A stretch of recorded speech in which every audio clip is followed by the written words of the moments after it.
نہیں السلام ہے۔ علیکم ڈاکٹر صاحب. ڈاکٹر صاحب میں ایک ریٹائرڈ آرمی آفیسر محمد ضیاء اللہ خان میرا نام ہے. میں آپ سے ایک کلیریفیکیشن چاہتا ہوں ریگارڈنگ سورہ والعصر ان الانسان لفی خسر. یہ عالم انسانیت کے لیے ایک بہت تشویشناک سورہ ہے اور کنڈیشنل سورہ ہے. اس میں ہر انسان کو بہت زیادہ تشویش ہونا چاہیے whether he is fulfilling all the four conditions in this surah or not. اس میں اس کی تفسیر میں ابھی آپ نے فرمایا وَتَوَاصَوْا بِالْحَقِّ کے لیے آپ نے فرمایا کہ غیر ایمان والوں میں ایمان کی دعوت. بے شک یہ سچ ہے کہ لا الہ الا اللہ سب سے بڑا حق ہے، لیکن میں یہاں آپ سے یہ کلیئرفائی کرنا چاہتا ہوں کہ among all the Muslims اتنی زیادہ تعداد الحمدللہ مسلمانوں کی ہے، لیکن وہ عامل الصالحات سے دور ہیں، اللہ کے احکامات سے دور ہیں. اگر ان کو اللہ کے ان احکامات پہ عامل الصالحات کی دعوت دی جائے تو whether this fulfill the condition of وَتَوَاصَوْا بِالْحَقِّ or not. بھائی کا سوال ہے کہ جو سورہ العصر میں جو تیسری کنڈیشن ہے وتواصوا بالحق، اگر ہم مسلمانوں کے درمیان ان کو حق کی طرف بلاتے، ان کا مطلب ہے اصلاح. دعویٰ کے معنی ہے غیر مسلمانوں کو اسلام کی طرف دعوت دینا. دعوت کی معنی دونوں طریقے سے لیا جاتا ہے، غیر مسلم میں بھی بات کرنا، مسلم میں بھی بات کرنا. لیکن اگر ہم ایک اسپیسیفک خصوصاً لفظ استعمال کرنا چاہتے ہیں تو جب ہم غیر مسلمانوں سے بات کرتے اسے کہتے ہیں عربی میں دعوت، اور جب مسلمانوں سے اسلام کی بات کرتے ہیں اسے کہتے ہیں اصلاح.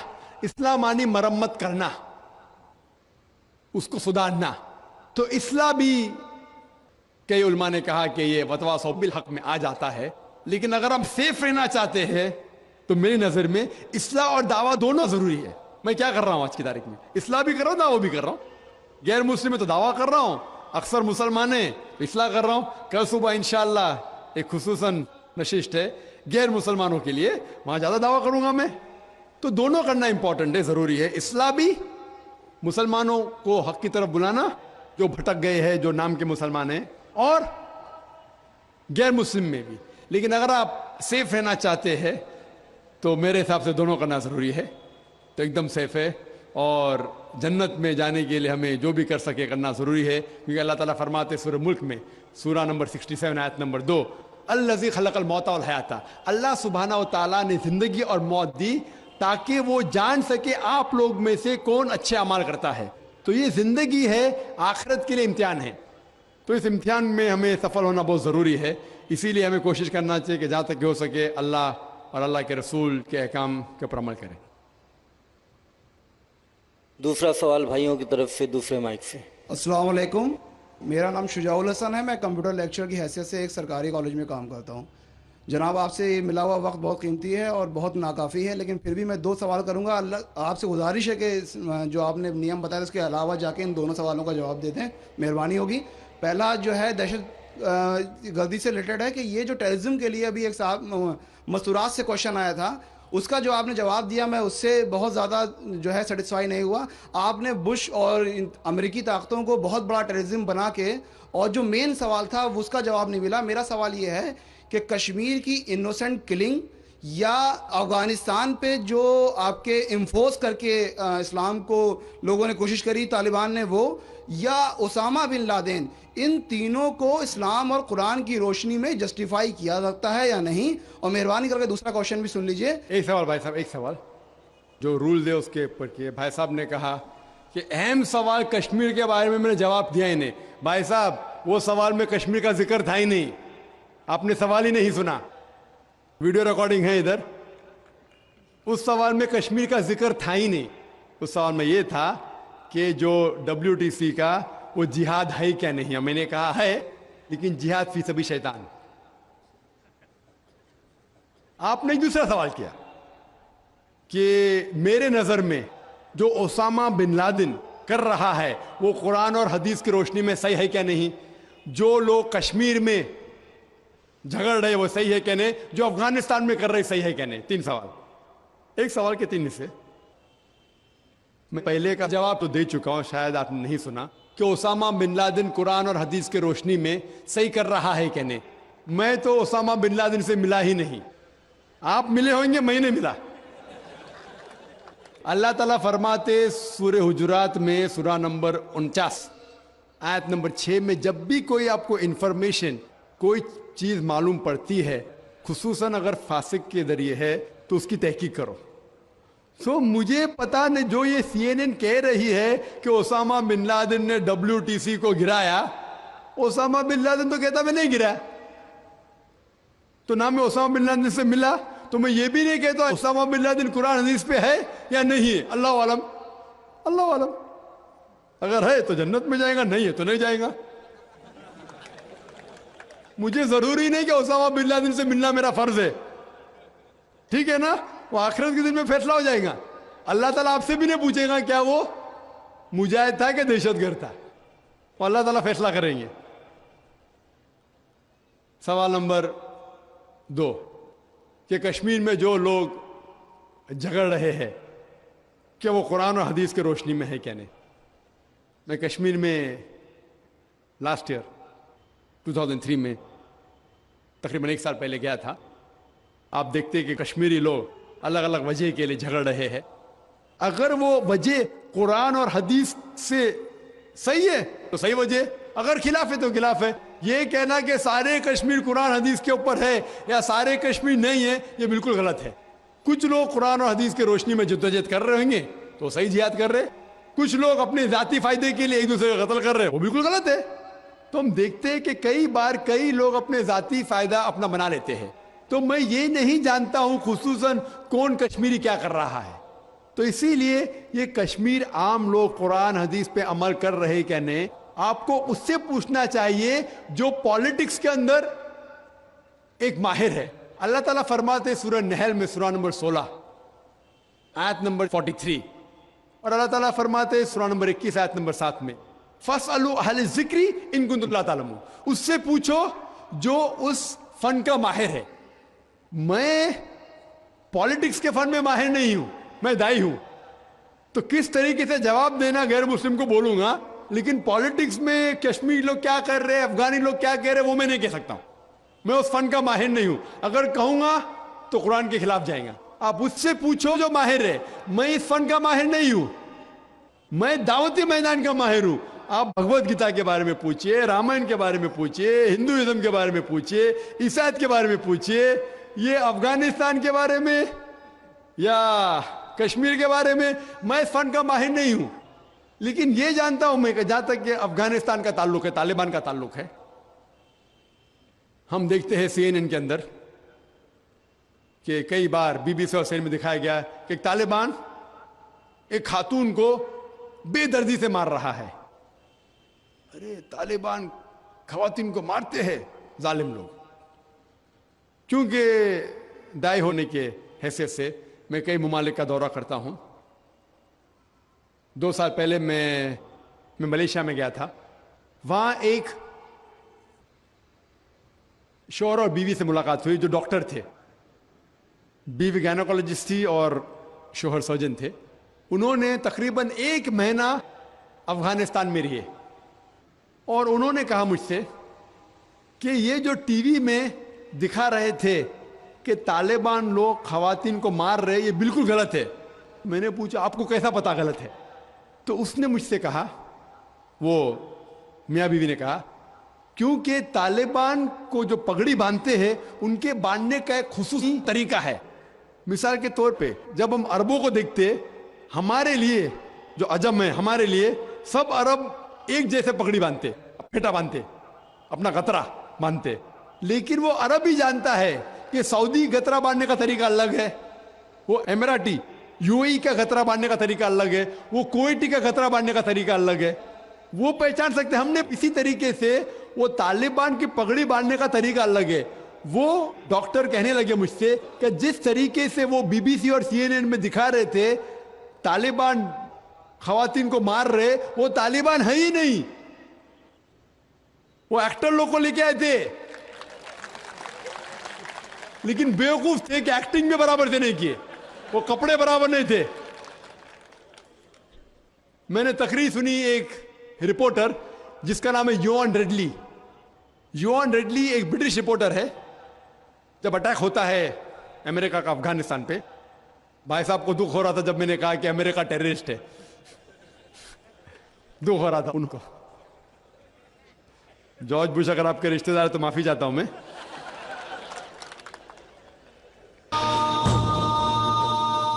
تو یوان ریڈلی جو تھی, یوان ریڈلی ایک رپورٹر ہے, برٹش رپورٹر, سفید ہے, وائٹ یورپین. اس کو بھیجتے ہیں افغانستان میں تحقیق کرنے کے لیے طالبان کے بارے میں. وہ سارے تحقیق کرتے اور پورے ٹائم وہ نقاب میں رہتی ہے, حجاب میں رہتی ہے.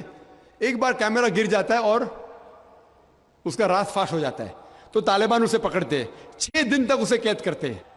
اور جس طریقے سے طالبان نے اس کے ساتھ برتاؤ کیا وہ اس لیکچر میں کہتی ہے کہ لوگ جب انہیں پکڑتے ہیں تو بولتے کون اس کے ساتھ ہے, تو آدمی کو لے کے آتے, پھر اس کو لے کے جاتے ہیں اور سب لوگ گھیر لیتے. تو وہ سوچتی ہے ابھی چند منٹوں میں یہ جاہل لوگ میرا قتل کر لیں گے. شاید ہو سکتا ہے کہ 10-15 طالبان میرا بلاತ್کار کریں گے. اس کے ذہن میں یہ سب جا رہا ہے, سوچ رہی ہو سکتا ہے کہ مجھے جھاڑ پہ سے لٹکا دیں گے. وہ ایک دم ڈری ہوئی ہوتی. 1 گھنٹے تک لوگ اسے گھیرتے لیکن کوئی بھی سامنے نہیں آتا. وہ سوچتے ابھی میری موت, ابھی میری موت. 1 گھنٹے بعد ایک افغان عورت آتی ہے اور اس کے جسم کی جانچ پڑتال کرتی ہے. پھر اسے پتا لگتا ہے ہاں یہ لوگ سمجھتے ہیں کہ میرے پاس ہتھیار ہے. وہ اتنا تیش میں آتی ہے, اگر لوگ میں سے پوچھنا چاہیے ہتھیار میں, بولتی نہیں ہے. 1 گھنٹہ تک کہ میں تڑپ کے مر رہی ہوں کہ یہ آج مجھے ماریں گے.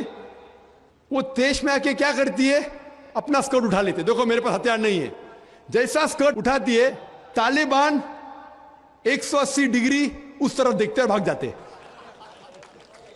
تو وہ کہتی ہے اپنے تقریر میں طالبان کو مارنے کے لیے بم گرانے کی ضرورت نہیں.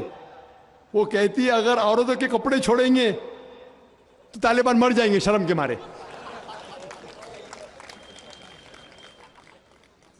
اور وہ تقریر کرتی ہے کہ اس عزت سے میری حفاظت کی 6 دن تک کے وہ طالبان لوگ نے. اور جب اسے پوچھا جاتا ہے سوال جواب کی نشست میں کیا آپ کو لگتا ہے کہ القاعدہ نے WTC کو گرایا, تو وہ یوان ریڈلی کہتی ہے میرے حساب سے القاعدہ موجود ہی نہیں ہے. یہ اس کا کہنا ہے, میرا کہنا نہیں. اور جب اسے آزاد کیا جاتا ہے 6 دن کے بعد, اور جب باقی رپورٹرز پوچھتے آپ کے ساتھ کیا سلوک کیے, تو انہوں نے کہا اتنا اچھا حسن سلوک کیے کہ رپورٹ کے اندر ہی نہیں آیا. اور اس نے صرف یہ وعدہ دی تھی کہ میں انگلینڈ جا کے واپس سے قرآن مجید کا ترجمہ پڑھوں گی. تو وہ جاتی ہے اور چند مہینے بعد قرآن کا ترجمہ پڑھتی ہے اور اس کے بعد وہ اسلام قبول کرتی ہے. تو اس کے نظریے سے طالبان ایک دم معصوم ہیں, ان کے اوپر ظلم کیا گیا تھا. تو آپ مجھے پوچھیں گے بھائی طالبان کیا قرآن و حدیث کی روشنی میں صحیح ہے؟ تو اس کا نظریہ اگر لیں گے, جو غیر مسلم تھی یوان ریڈلی, ابھی ماشاءاللہ حجاب بھی کر رہی ہے, وہ یورپین حجاب کر رہی ہے ماشاءاللہ, تو اس کے نظریے سے بھائی طالبان اچھے لوگ ہیں. تو اسی لیے نظریہ بدلتے جاتا ہے. امریکہ کے حساب سے طالبان ظالم لوگ ہیں. تو میڈیا ایسی چیز ہے کہ کوئی بھی ہیرو کو زیرو بنا سکتی ہے. They can make day into night, black into white. Day into night, black into white. Hero کو زیرو بنا سکتی ہے, کوئی ولن کو بھی ہیرو بنا سکتی ہے. تو اسی لیے قرآن مجید میں اللہ تعالیٰ فرماتے کوئی بھی چیز آپ کے پاس آتی ہے اس کی تحقیق کرو تیسرے کو پہنچانے کے پہلے. تو اسی بنیاد پہ میں نے کہا تھا, کیا نام ہے, اسامہ بن لادن کو جانتا ہوں نہ, یہاں کیا ہو رہا ہے پتہ نہیں مجھے, افغانستان بھی میں نہیں گیا ہوں, لیکن یہ رپورٹ کے ذریعے یہ پتہ لگتا ہے کہ یہ جو امریکہ کر رہی ہے اپنے میڈیا کے ذریعے, یہ شیطانی حرکت جو غلط فہمی پھیلا رہی ہے, اس کی سزا تو انشاءاللہ انہیں ملیں گی. اسی لیے میرے نظریے سے جارج بش نمبر 1 ٹیررسٹ ہے. آپ کو دکھ ہوائیں گا. جب میں لندن میں گیا تھا, وہاں ایک تقریر کی اور میں جواب دیا, تو ایک نوجوان اٹھ کے کہتا ہے کہ جارج بش کو ہم دعا کرتے کہ اللہ تعالیٰ اس کا قتل کرے. تو میں نے کہا میں تو یہ دعا نہیں کروں گا, میں تو یہ دعا نہیں کروں گا, کیونکہ اللہ کے رسول نے جو دعا کی, جو سب سے زیادہ دشمن اسلام کے خلاف جو تھے محمد صلی اللہ علیہ وسلم کے دور میں, دونوں کا نام تھا عمر, تو اللہ کے رسول نے یہ دعا کی کہ کم از کم ایک عمر کو ہدایت دے. تو میں یہ دعا کرتا ہوں کہ کم از کم اللہ تعالیٰ جارج بش کو ہدایت دے. بہنوں کی طرف سے کوئی سوال؟ السلام علیکم, میرا نام یسرا ہے اور میں ایک اسٹوڈنٹ ہوں. میرا یہ سوال ہے کہ کیا ٹیررزم اور ایکسٹریمزم کا ایک ہی معنی ہے؟ بہن نے سوال کیا ہے کیا ٹیررزم اور ایکسٹریمزم کا ایک ہی معنی نہیں, دونوں الگ معنی ہیں. ٹیررزم مطلب جو دہشت گرد ہے, جو انسان کے دل میں دہشت پیدا کرتا ہے. ایکسٹریمسٹ مینس شدت پسند. ٹیررسٹ میں ٹیررزم کرتا ہے, جیسا میں نے تقریر میں کہا کہ غلط لوگوں کے دل میں دہشت پیدا کرنا اچھی بات ہے, اچھے انسان معصوم کے دل میں دہشت پیدا کرنا غلط ہے. ایکسٹریمزم مطلب شدت پسند. تو لوگ کہتے ہیں مسلمان شدت پسند ہے, اور بہت سے مسلمان اپنے بچاؤ کے لیے نہیں میں شدت پسند نہیں ہوں, میں کہتا ہوں میں شدت پسند ہوں, لیکن شدت پسند صحیح چیزوں میں. مثال کے طور پر ایمانداری کے میدان میں شدت پسند ہوں, حق کے میدان میں شدت پسند ہوں, جہاں تک کہ انسانیت سے اچھا برتاؤ کرنا چاہیے اس میں شدت پسند ہوں. تو شدت پسند صحیح چیزوں میں اچھی بات ہے. کوئی بھی انسان یہ نہیں کہہ سکے گا کہ آپ بہت شدت سے ایماندار ہے اس لیے آپ غلط انسان ہے, کوئی بول ہی نہیں سکتا. ہاں غلط چیزوں میں شدت پسند نہیں ہونا چاہیے. اللہ تعالیٰ فرماتے ہیں سورہ نساء میں سورہ نمبر 4 آیت نمبر 171 میں, لا تغلوا فی دینکم, do not commit excess in your religion. آپ دائرے کے باہر مت کام کرو. ایکسیسز, لا تغلوا فی دینکم, دین کے دائرے کے باہر مت جاؤ, لیکن دائرے میں ہو کے ایک طرفہ شدت جو حق کی بات ہے وہ تو اچھی بات ہے. تو شدت پسند ہونا ایک الگ بات ہے, ٹیررزم الگ بات ہے. ہو سکتا ہے کہ ایک انسان دونوں ہے, یا صرف ایک ہی ہے, یا دونوں نہیں ہے. یہاں بھائیوں کی طرف سے. ڈاکٹر صاحب میرا نام عبد النصیر ناصر ہے, میں ڈاکٹر امبیڈکر مہاسبھا کا سیکریٹری ہوں. امبیڈکر مہاسبھا میں 67 IAS ادھیکاری ہیں دلت. بہت سے لوگوں سے میں بات کرتا ہوں اسلام کے بارے میں تو کہتے ہیں بابا صاحب امبیڈکر نے کہا تھا میں ہندو دھرم میں پیدا ہو گیا ہوں لیکن ہندوؤں کے مروں گا نہیں. ہم لوگ بھی چاہتے ہیں عام اسلام میں, لیکن جو ہمیں فیسلٹی مل رہی ہے وہ ہم کو دلت کی حیثیت سے مل رہی ہے. کیا دلت جو ہے اسلام قبول کر لے اور نام اپنا نہ تبدیل کرے اور ختنہ نہ کرائے, کیا ممکن ہے یہ؟ بھائی صاحب نے سوال کیا کہ دلت, بابا امبیڈکر صاحب کی کتاب میں پڑھ چکا ہوں.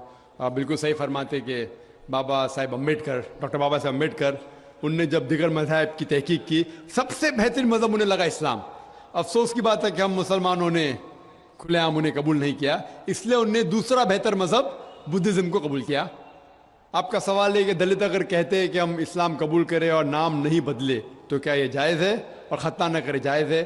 نام بدلنا اسلام میں فرض نہیں ہے. نام بدلنا اسلام میں فرض نہیں ہے.